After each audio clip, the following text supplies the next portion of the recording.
I found it made me more humble because I thought this was something I could just do, and I didn't realize how hard it would be. Yeah. And as I work on the next one, which is just taking oh so long, because I'm not using any AI. As I work on the next one, I find it to be even more difficult. I actually think the second one's harder than the first one. Yeah. Yeah, it can be. My second book was much harder than the first one. I've written about 10 books now, not counting the ones that I go straight. Yeah, so it's a whole process. But here's where AI can be handy if you set up a project.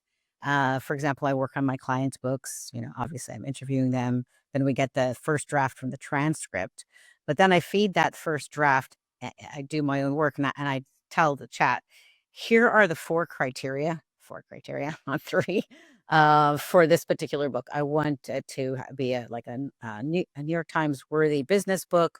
I want it to start with a compelling story. I want it to segue into what are the points that that story makes. And then I want it to have some takeaway action item that the person can do. And I want this chapter to be 2,500 words or less.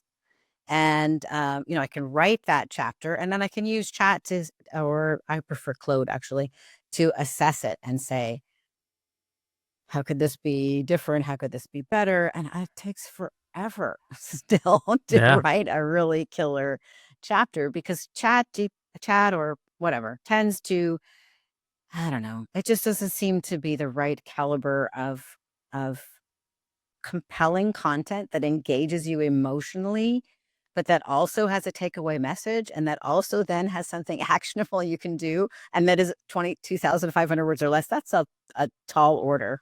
And in fact, it can take me 3 days to get one chapter whipped into the shape that I think is really great.